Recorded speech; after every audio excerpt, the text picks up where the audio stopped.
Confound Millennial is brought to you by the Cinelux Collective. Need drone footage? Got it. Need promo video for your next event? Got it. Are you a realtor or business owner ready to enter into the future? They got you there too. With their Matterport camera, they can turn any building into a virtual tour. Realtors. That means that you can give tours of properties to anyone throughout the world. And for small businesses, I'm telling you, this is the future of advertisement. So check them out at CineluxCollective.com. That's CINELUXE collective.com.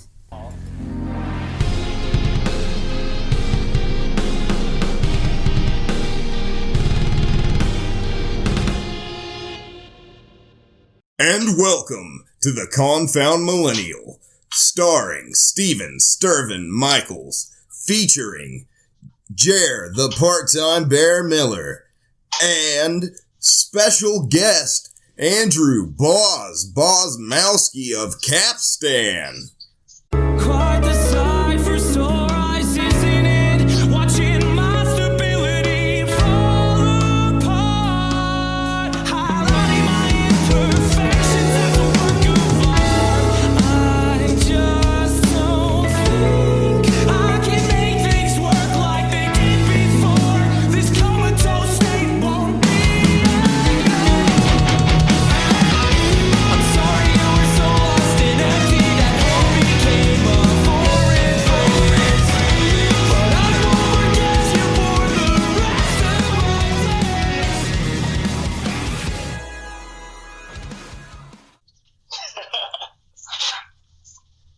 How's it going, man? Hey,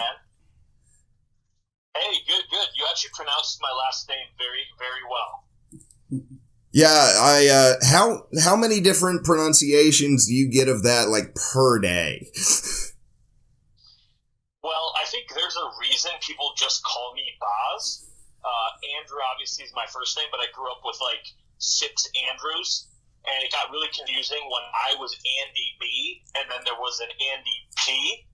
So saying Andy B and Andy P, especially when it's really quick or someone's yelling at you.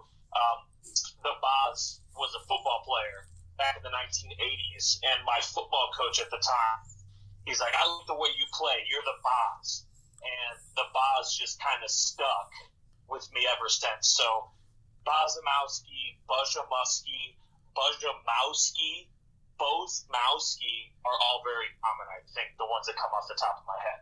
This is reminding me of back when I worked at Subway and all the different ways people would pronounce Chipotle.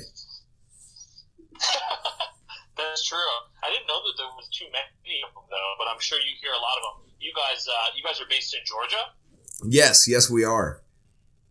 Northeast Georgia. You get many different dialects coming through there. You have no idea. You see, there's... I bet. There's me, and you can already tell I have a bit of a southern accent, or at least in the words I say. But then there's my dad, who anytime, you never hear my dad talk too much, but when he does, you know it's him. It's real strong. Oh, real strong. It's, many people have said... I'm from the Midwest. You're from the Midwest, okay. Yeah, I'm from the Midwest originally, but we're based in Orlando. So there's quite a few people that say something to the extent of that I have a little bit of a different type of, it's not an accent, but just kind of the way, like you said, that I pronounce some words. And people are like, you're not from here, are you?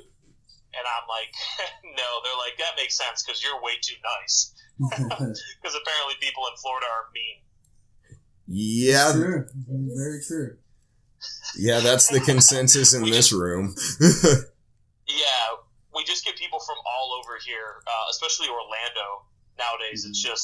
It's a giant hotbed for people from all over the world. And I think, especially with driving and, dealing with customer service and things of that nature, it's hard because a lot of times people's personalities aren't on the same page. Yeah.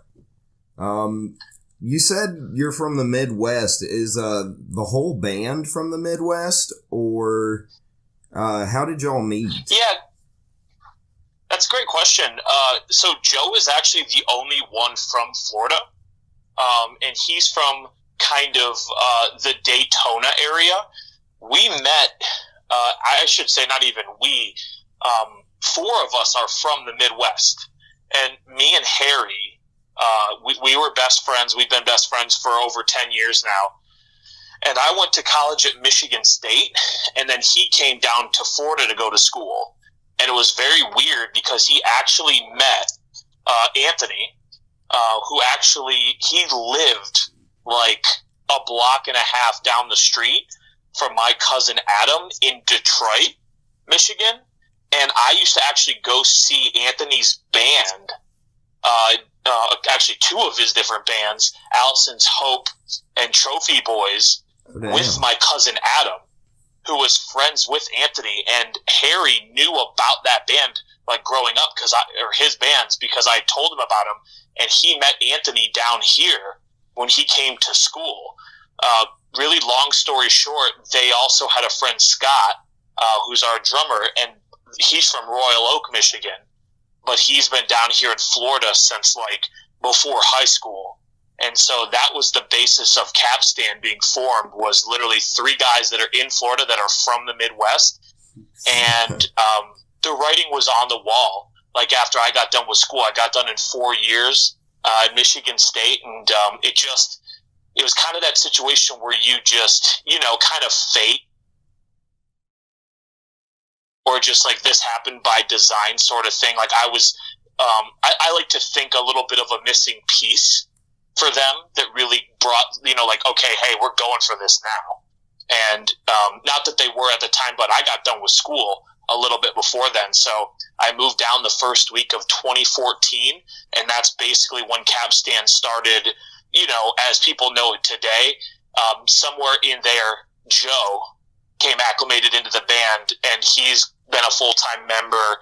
He's the real one that kind of like, when he came in the band, everything really started taking off with his, guitar skills, and just he was like really more than me, the real missing piece. So that's been the last 3 years, and here we are. Wow. I tried my best to study up on you guys a couple of nights ago, and I realized there just wasn't that much information out there. So I need one of the fans to just write everything he just said down and make a wiki page, please. The wiki thing, it's funny with the transition to Fearless, because we're on Fearless Records now. I actually was just dealing with, apparently there's like real people that like their job is to write biographies for the bands. Oh, and like, not that this is like anything, like not like a book of any kind, but like whether or not it's going to be something that we end up putting on like our wiki page. He took a ton of information down from me, and he's like, yeah, we're going to create this so people can like find more info on you, or like, be able to know more about the band. So it's funny that you say that, because I think we've had some experience now where they're like, yeah, the people don't know enough about you guys. And I'm like, oh, damn, I never thought about that. Yeah, I was trying to figure out like what was already out there about you, so I could ask some stuff that maybe people hadn't gotten around to asking yet.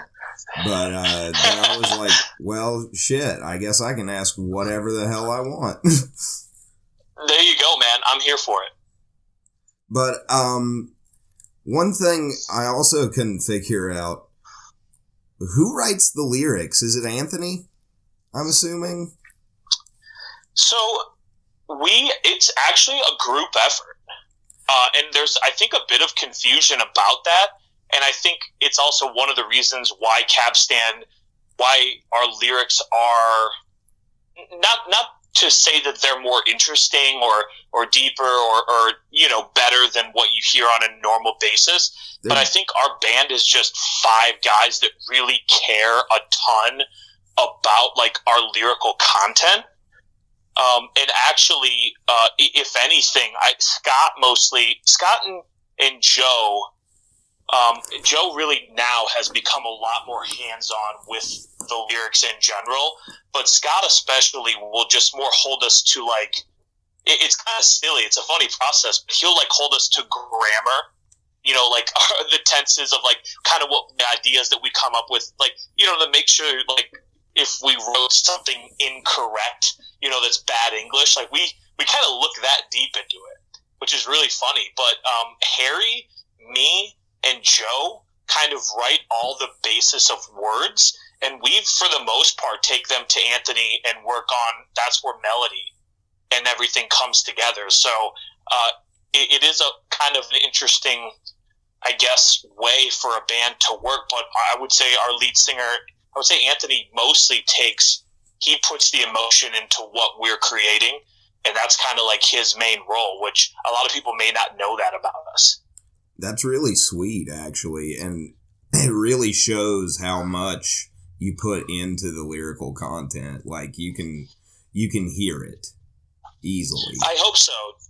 While we take pride in being a catchy band or being a technical band, I think the one real overlapping trend that we all have in, like, what we listen to in music is, like, we just care a lot about what's being said, or, like, you know, what emotions are being conveyed. And in a way, I like to think that having so many people's hands, like, that's, like, where everybody really works, like, kind of together the most, is just on our lyrics and on the melodies and the harmony. And it's like having so many hands in that just has made it, like, I think you can do so much more with so many people's all brains working in the same place than having just one guy who, like, writes all the melodies or writes all the vocals. Like, we really have expanded and broadened what people think of as Capstan, since we've kind of taken on this way of doing things. So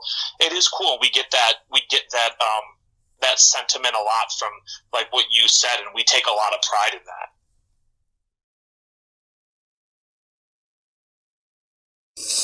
I'm just trying to take that all in, man. Yeah. Absolutely, man. Of course, it's a lost art nowadays for people to write really, I don't know, meaningful and deep lyrics. And not that it's not out there, it just seems to be few and far between. Yeah. Everybody's kind of pumping out the same thing lately. And yeah, you guys walk around itself with thesauruses in your back pockets, I swear. Something like that. We're all college educated, so we take pride in the fact that, hey, maybe we learned something in English. Yeah, you're definitely teaching us a wider vocabulary. I hope so, man. All that money spent on school, and here we are pursuing a band full time. Hey, man, that's what you are. You're teachers. You're teaching the English language. There you go. We hope so, man, and hopefully doing something that people remember. That's the goal. But you were talking about, feeling the emotions in the songs, and it just made me think, like, your quote-unquote breakup songs. Dude, those, like, wax poetic, goosebumps every time. And every time I'm just like, who hurt them? Anybody funny, ever man. date a bitch named Sharon? We actually have, like, a little bit even more specific into the lyrical writing. We have, like, a little bit of, I don't know, it's kind of a drive to make songs for everyone. Not, even if, like, in our love lives or in our lives of, like, who we're seeing or dating, that we're very happy and, could be in an awesome place. Like, there's always, I think everyone always has those memories and has, like, the bits and pieces that are left behind from things that have gone wrong or something that didn't work out, but maybe got you to where you are today. And I don't know, in a way, like, helped you become stronger. We still try our hardest to write songs for the people that are in, like, on that same timeline. Someone that's going through that same exact thing that one of us went through, a year, a month, 5 years ago. And even though it's not maybe necessarily happening in the moment, like on our records and on this new record coming up, obviously as we get into talking more about that, we really try to hit on a lot of different subjects. You know how like you'll hear sometimes like there's a full breakup record and like, you know, man, we know what this guy is going through. Like we kind of work hard on not doing that. We want there to be songs for everyone and like maybe major themes that parallel each other, but it's like we actually really work hard and are conscious of the fact that we do not want every song to have like the same meaning or convey the same emotion, no matter where we are in life. But you always have those bits and pieces left behind that you can pick from, and or lyrics that we have sitting around, something that we may have written at a time of angst or being sad or depressed or upset. Even if in the current state we're not, that's definitely something we work very hard at. Dude, that's sweet. Like, we're super fans over here at the Confound Millennial. Thank you, man. And like as a fan, to hear that and to hear how much you're putting into this new album, like it's getting me hyped up for it. Like how much info can you give us about it? The good news is I can give some. I don't know where I have to draw the line necessarily, but this is our first full length. At this very moment, obviously I'm not sure when this will air, but I can say everything is moving. Everything's in the works, so we're kind of in that last round of mixes, just very minor stuff coming together. And besides mastering, like right now what I'm listening to, what we're all hearing is as real as we've ever heard these songs. As for, you know, the branding and being on a legitimate label for the first time and going through the process of that release plan, everything takes a little bit more time than you hope it to, but it's for good reason. So we have tons of different things planned as the release plan starts to kind of shake out. But right now, I can say I think for sure. So there'll be a single sometime in the next, and this is kind of broad, but sometime in the next 3 months for sure, if not sooner than that. And there might be multiple by that point, which I'm not exactly sure what our plans will be. Hopefully a music video or two accompanying those songs. And then we're looking at I think I can say sometime around September is when people could expect the whole album to drop. Whether or not we could drop it sooner than that isn't necessarily up to us. So, but a Capstan full length, man, that's something we've always wanted to do.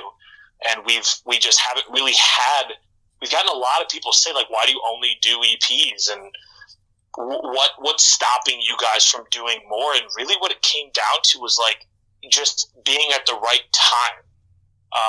We write so much. Like, Joe is a machine, and Joe is like the lead songwriter. Like he'll build the initial ideas.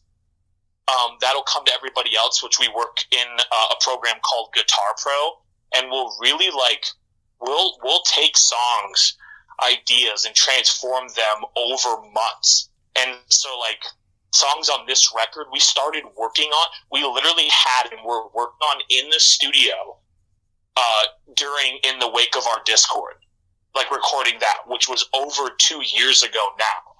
So we're not one of those bands that like just like has many like little ideas and then you just cycle through them and throw some out. We really mold and meld and just constantly are hacking away. If we think something is legit and worth it, we will revisit it and we'll go back to it and we'll that song will change, you know, for like the record. But as of right now, we have almost 15 songs for this full length.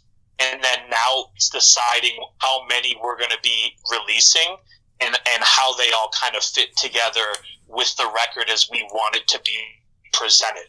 And that's really hard for us because even EPs, like I said, like we have had such a hard time picking exactly what songs we want on the EPs and how many songs they should be, that now we're like, we can do a full length, we can do whatever we want, and we already have way too many songs. And we're like, dude, what are we going to do? And I guess that's kind of just the way that we are and the way that we're going to be moving forward. But we're just excited to show people what we can do in like a 10 to 15 song range. Like, we've been waiting for that for a long time. The dynamic range on this record is, I'm excited. It's ridiculous. Like, I think we have the highest highs and we have the lowest lows that we've ever had. So we are absolutely pumped to show it to everybody.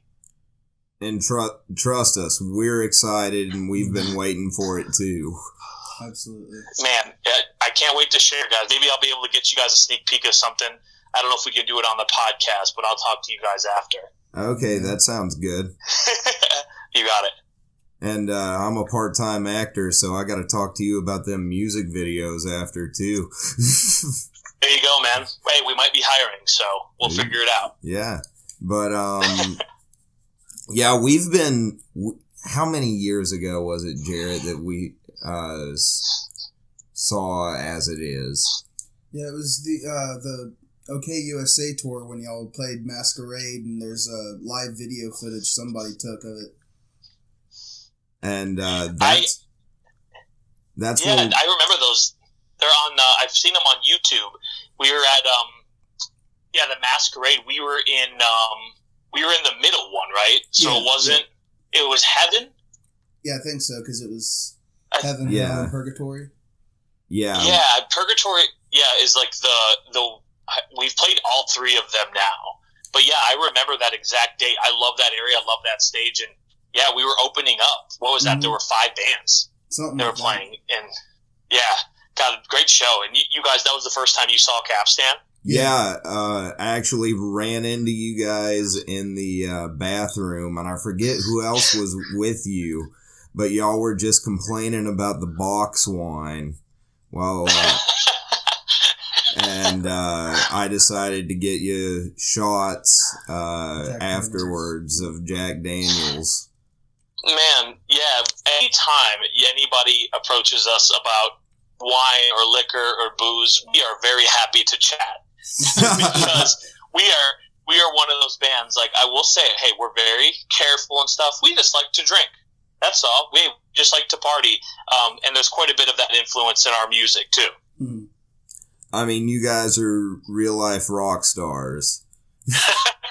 Far from it. Mostly just sticking to ourselves and drinking whatever we can scrounge together each night. Sounds like a rock star to me. Hey, right? Maybe one day we'll be able to buy whatever bottle we want. Or at least Caleb's life, and he's a rock star in his own brain. In his own brain, yeah. We got a buddy up in Tennessee trying to start a band called Tempest, and he had his first show, and he's thinking he's the biggest rock star in the world right now. I love it, man. Tell them to keep at it. Yeah, absolutely. Will do. But how long did it take to make this album?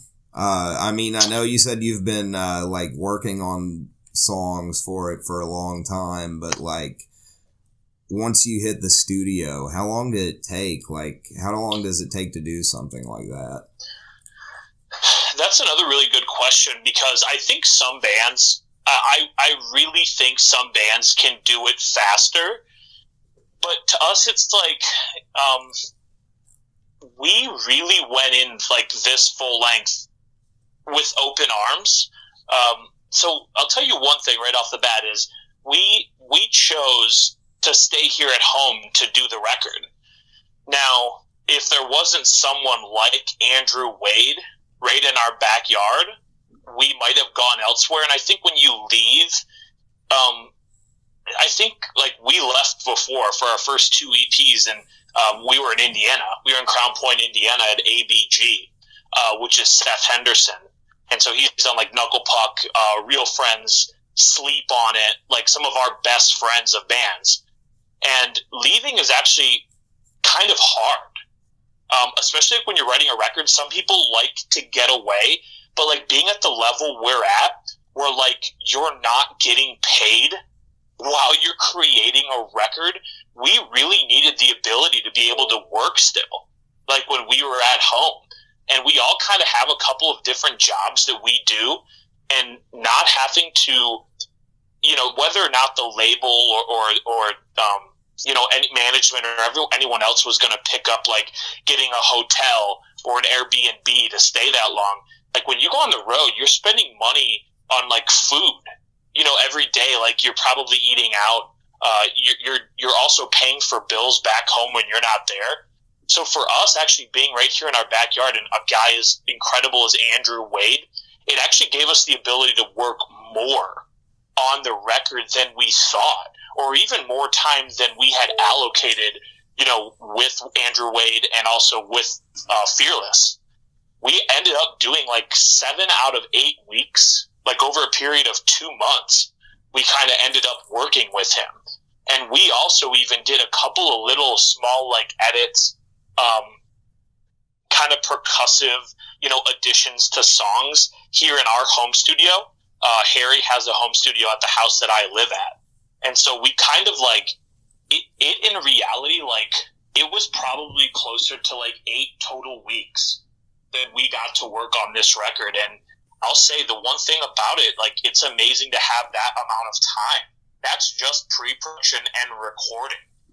That doesn't include writing, you know, like you said, but like 8 weeks was something, even us, we did not think we were going to have that amount of time. And we really used all of it. Like we thought about things that, and really wanted to put into every single song as much thought as we possibly could, you know, without beating a dead horse. So, we're super proud of what we came up with, and being ingrained in that process. Like that's what we live for, you know, like hearing the work come together, making incremental changes along the way. And just now, like we have this thing, like we're so proud of it. And the hardest thing is just waiting for anyone else to be able to hear it. Dude, hopefully we won't have to wait too long. Yeah, you're telling me, man. The goal is sooner rather than later, so that's what we're working on. It's got to be, man, I've, you know, so many times I've been on the side of a fan hearing of an album's release and just, you know, not the, what's the word I'm looking for? Like the excitement building up to it and not knowing what it's going to, anticipation of it. Like I can't imagine the anticipation of being on the other side and waiting and wondering, like, are they going to love it or are they going to love it? That's, I think, by far the hardest thing to wait on is, you know, you write music for you. Like, you write music for your love of music, for your love of creating and conveying emotion. And, like, Capstan, like, our biggest thing is being an artist. Like, we love playing live shows and creating a message and, like, oh my gosh, like, meeting and reacting to new friends and new fans. Like, we kill for that. But I would be totally lying if I said that our favorite thing in the world was not creating new content. Like putting your hands in the dirt and just busting our butts demoing and fixing and tweaking and writing lyrics and changing and creating melodies. And like, that's what Capstan lives for. And that's like why when you finally come up with something that you've gone over it 10, 15, 20 times, and you finally are like, damn, like, I think this is it. The hardest part is waiting to share that, because, yeah, you do, while you create for yourself, you still, I mean, you only get as far as the people that support you. And so it's like, what about, as we're writing, we really keep that in our mind, like, okay, while we're writing this for ourselves and, like, for our love of this and the music and, like, doing something that no one's ever heard before, but how are we going to write it in a way that makes people fall in love with us? that makes people love Capstan for, every different reason imaginable. And I don't know if that's the way every band should go about it, but like, we really try hard to write a balance of things that creates more fans and makes people like who we are, but also fits in a way that we're really happy and stoked on what we're doing. We don't listen to one side or the other, like, oh, we only have to write songs, because we want to get popular. Or, oh, like, we're so prog that we're going to write these weird-ass songs just because we like them. Like, we walk that line. And that's, like, really important to us. And that's part of why it's so hard, but, like, why certain ideas will always come back up, because you're like, man, like, I really think if we do this to this song, we can find a good place to walk that line. And this record is everything. We've deemed ourselves progressive post-hardcore, but we kind of have added, like, with an emo heart. We really have, like, a lot of that early and mid 2000s post-hardcore influence, but we would be absolutely foolish to not do, like you said, like those breakup type songs, like those really emotional and pull on your heartstrings, while also balancing with singing with the human condition. Like, because that's what we're good at. And that's what people want to hear out of music. Whether or not we add different elements and aspects all throughout, that the hardest thing is, like, man, we are now ready, and we're at a point here, right at the start of June 2019, where I'm looking at a calendar, and we might have to wait 2 or 3 full months before people hear this record, and we're just bashing our heads up against the wall to do that, because while we're super proud, we're ready for people to hear this next chapter of us. Like you were talking about, the fans wanting to hear those songs, like, it just brings me back to Warped Tour, where, a group of us moshing, and we all just stopped in unison, joined the crowd just to join in, belting out some lyrics, and went right back to moshing again. That's it, man. That's what it's all about. I mean, I still love going to a show where I don't have to play.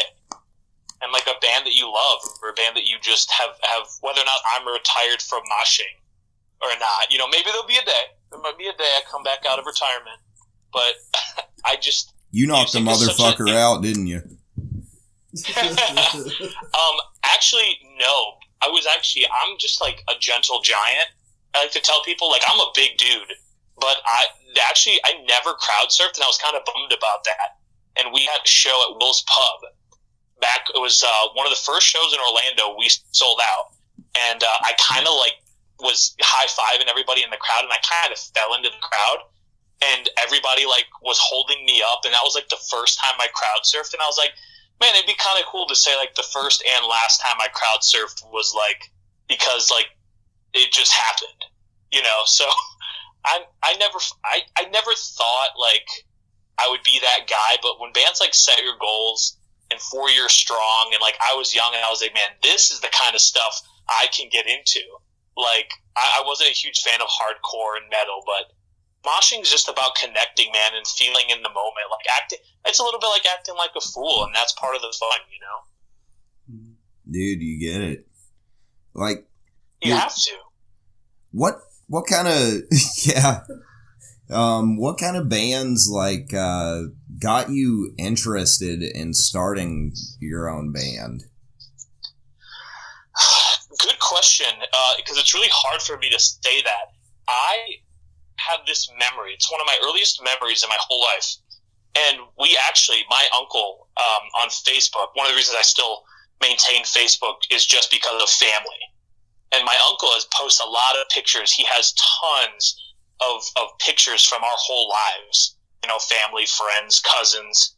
And there was this picture that popped up, and it's this memory I've had in my head for so long, of actually the first moment where everyone in my family thought I was going to be a musician, which it kind of runs in my family. But this is I was 5 years old, maybe 6. It was November of 1995, I think, or 96. And I saw the date on the photo, and I remembered the photo so vividly, but it was a Rod Stewart song. Don't ask me why, but it was my dad's 40th birthday party, and it was a karaoke party.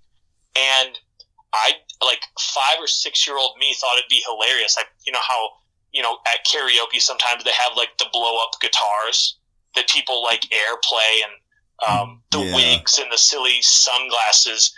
I just put it all on, and during one of Rod Stewart's songs, I come out and I do a knee slide, and I'm just playing that blow up guitar in front of everybody. No clue what I'm doing. And like everyone in my family's like, that's what he's going to do. We know it. Like we know from this very moment. And like, it's weird because I always knew, like, it's weird when someone says that in your brain, it almost changes a little, like being that young and hearing that, you're kind of like, oh yeah, like I could play music. Like that's cool. and I would be lying telling you like that wasn't a huge influence on me. Like everyone's like, you're going to be like your Uncle Dan. Who played bass in some pretty big bands, and my grandma played in a couple of marching bands, like for Michigan State, and like in some capacity or another, it always ran in the family. But I think the main changing point was like I always loved oldies. I loved classic rock with my dad, but the whole era, the whole birth of bands like Green Day and Blink-182 and Jimmy Eat World.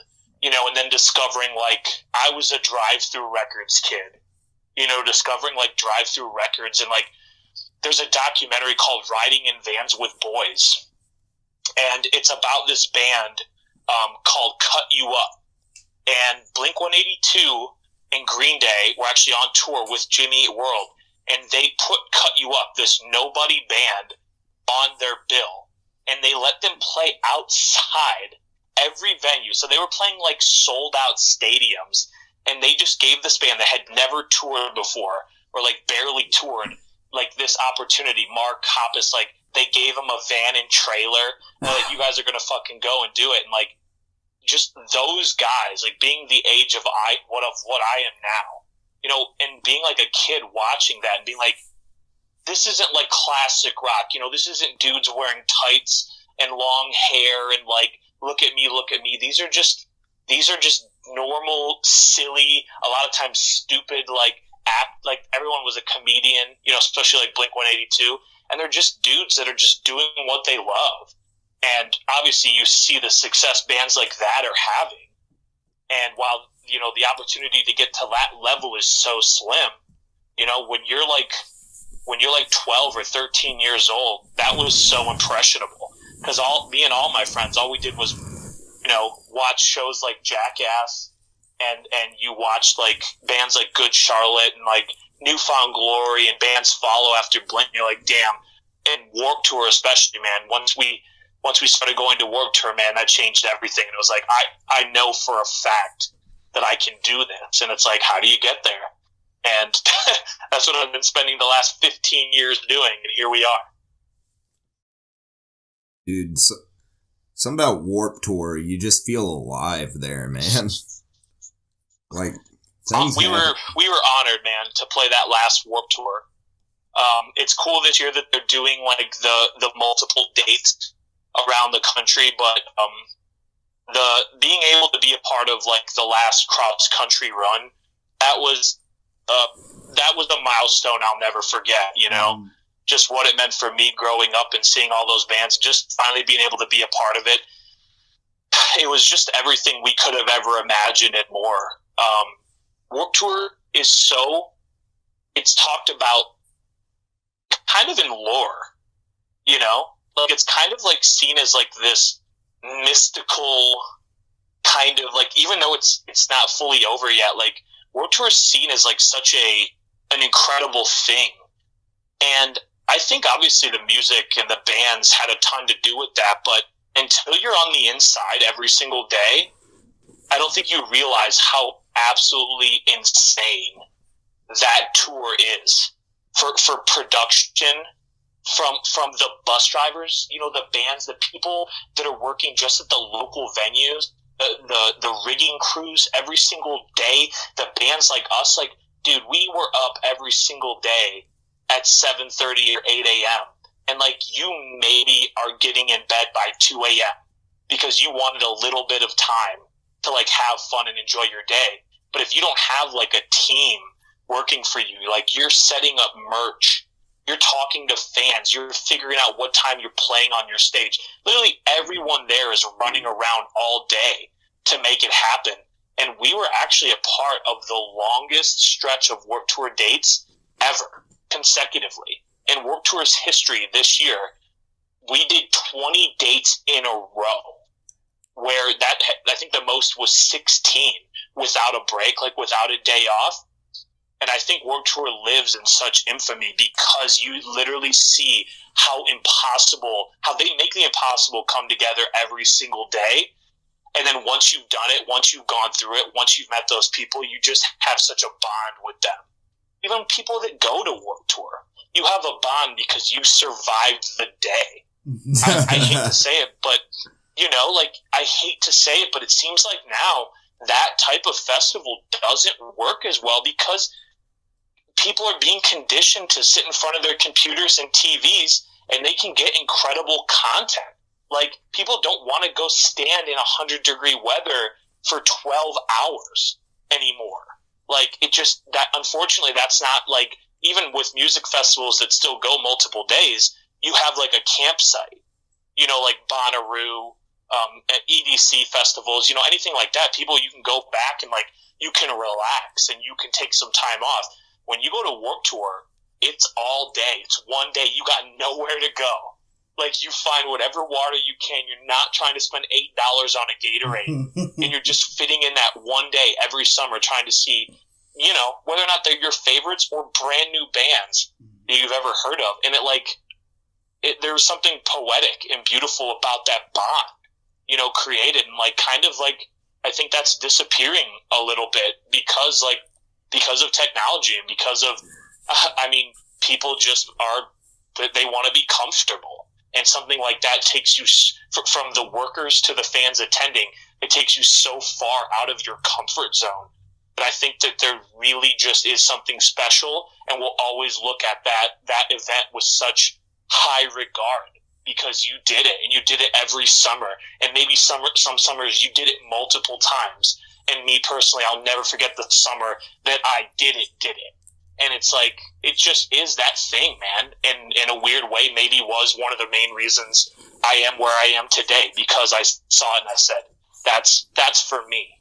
And that's the type of bond and the type of friendships and the type of music that I care about.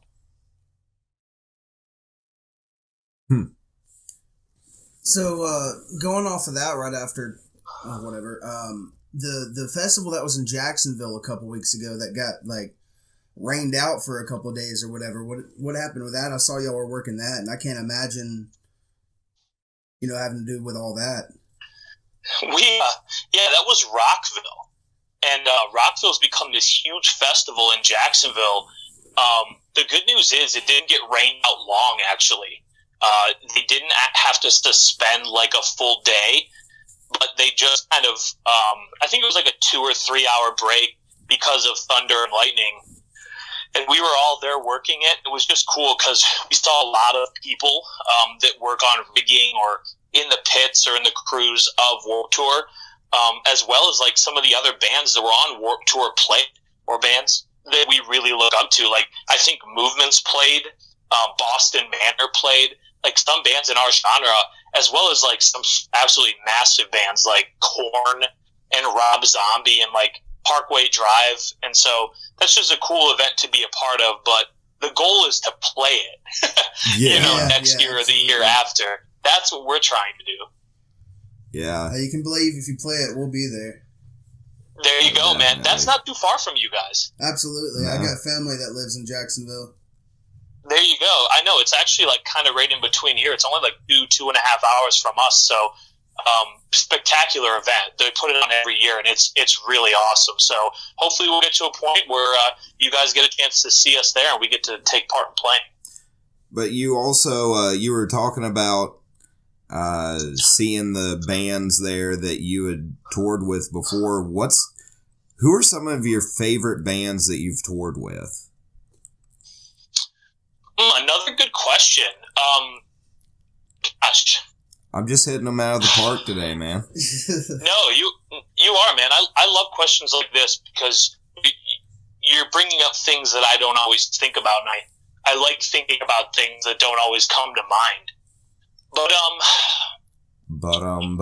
So, yeah, I have to just say, and they may not know it as much either, but that Silverstein tour that we went on just recently, Silverstein especially, like, they are everything and more in a band that in that point in their career that we could want to be. I'm not saying they're the biggest, they may not be as prominent as they once were, though every day on this tour was incredible. And like every show we played was amazing. But I'm speaking more to like, they just get it. And they really they were totally open and approachable about like how you do this for so long and how you can turn it into something that's sustainable. And there was something beautiful in that because they didn't try, and it wasn't like you could tell that their demeanor changed on a day-to-day or something went bad or wrong, like with their tour, like their 15-year, 10-year, whatever it was for When Broken's Easily Fixed. I think we just learned so much from them and how seriously incredible they were us to the core. The bands on that tour as well, like Hawthorne Heights and As Cities Burn, those guys, like, we took so much away for them. Like, those are all legacy bands. And, like, that was just a totally different experience than we'd had, with touring, like, really getting onto that level and being able to reach out, like, to completely new fans and fandom and just that ability to learn. Because, like, we want to be like a sponge and, like, while doing things our own way, there is a right way to kind of act and come up and create your brand, if you will. And they just nail it. They just fucking nail it. And I think we took a lot of that from those bands. One of our favorite tours was with Belmont. We did a run with Capstan and Belmont, and we really take pride in the fact that was right before both of us, these bands, kind of really started to pop off a little bit, have some things happen. And it's just cool now, from the perspective of like, damn, like I'm rooting for those guys every step of the way. Every time we see them, it's like, damn, like look what we're doing. Like this is sick. Like, and we're proud of each other. We're kind of like right in that same realm of coming up. Otherwise, like we've toured with some other really incredible bands, but I'd say like those are the ones that really stick out and come to mind off the top of my head. I've got one more going off of that question. What's the number one band that you wish you could tour with? Or wouldn't tour with again? So one of the hard things about that question is I think is everyone in Capstan has a different number one. Like, because we're all very different musically. Joe and Scott very much in the realm of like, I would say like between the Buried in Me, like, and label mates like August Burns Red, like those are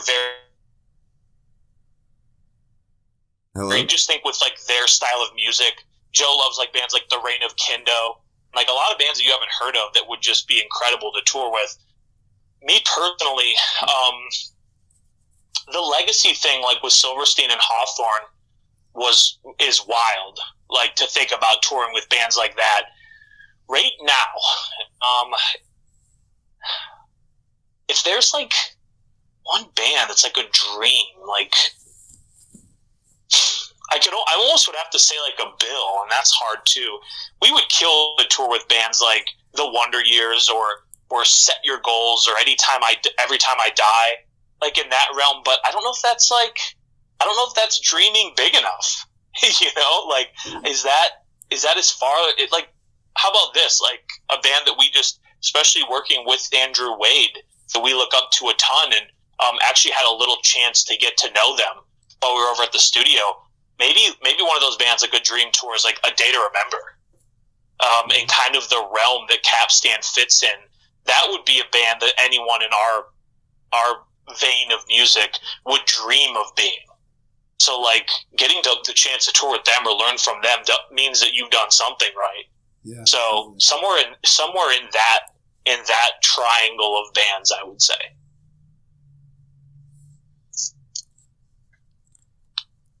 All right, and do you have any plugs or anything? Any shows other than wait? You have that tour that you're going on with Trash Boat overseas, right? You have that coming up soon. Yeah, man, you got it, and that's one we can talk about right now.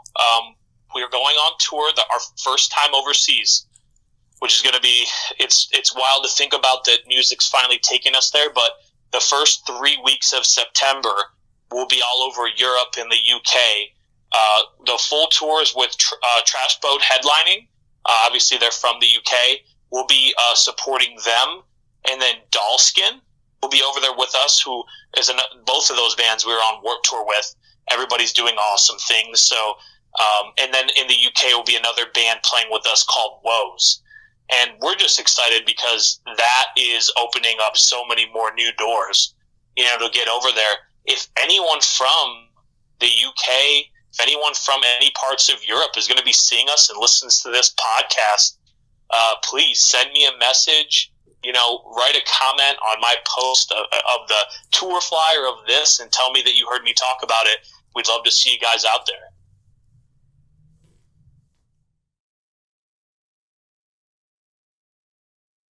I think I'm officially out of questions. Unless Jarrett has anything or you have anything else you'd like to say.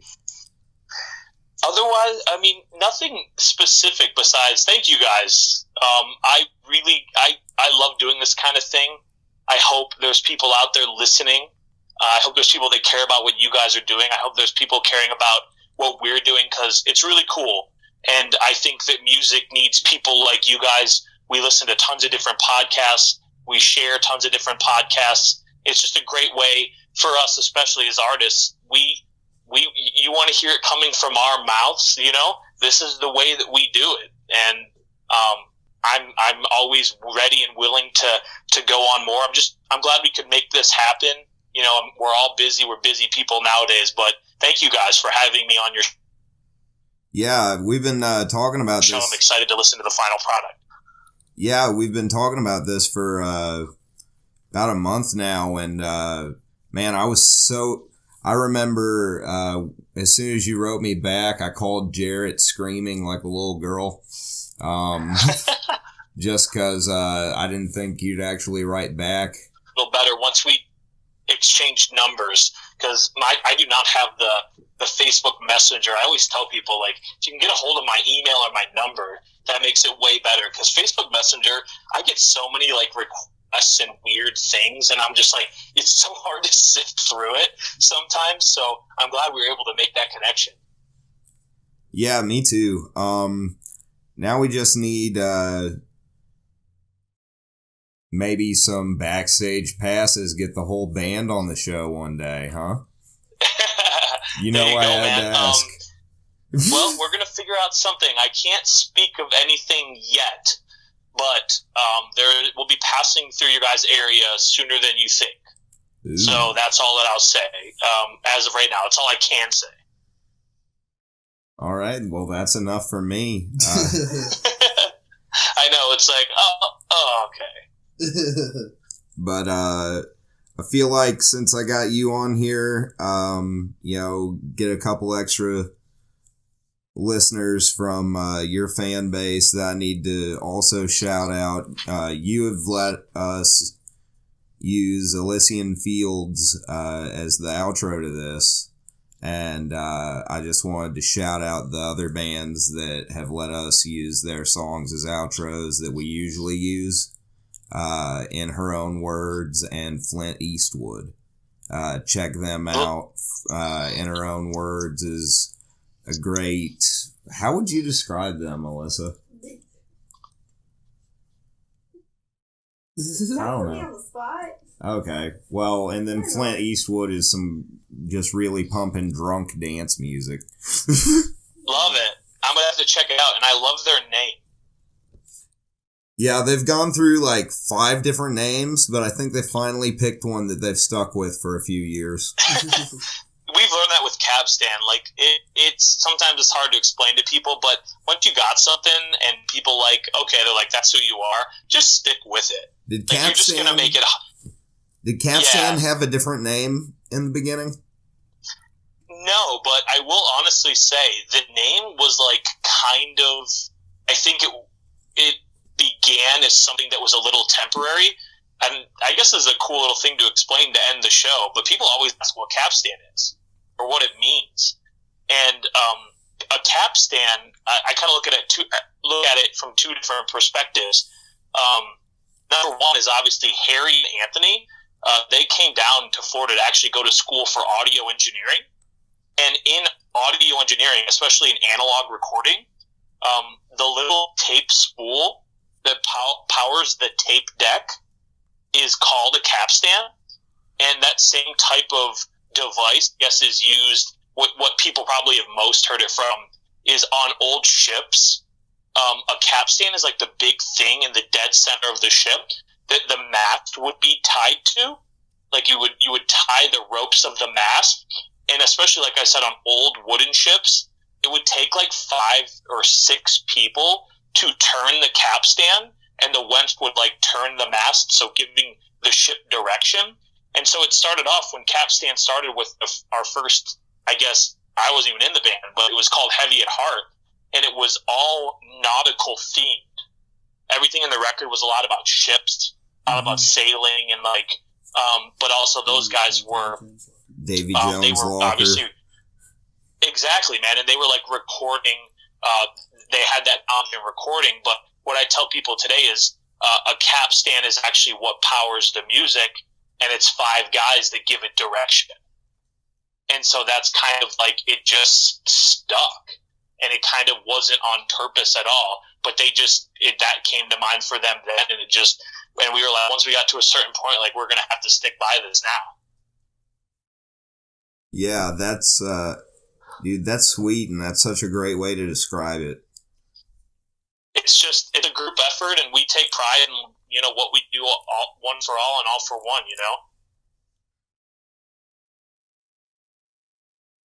Yeah, well, on that note, I don't think we can end it on much deeper than that, so, just going to throw out, remember to subscribe to, or follow us on Instagram at _Confound_Millennial, or on Facebook, the Confound Millennial, and, follow you on Instagram, Boz is Boz, and, this has been the Confound Millennial, episode 51. With Steven Stirvin Michaels, Jarrett the Part-Time Bear Miller, and Andrew Bozymowski. I'm tired of these confound millennials.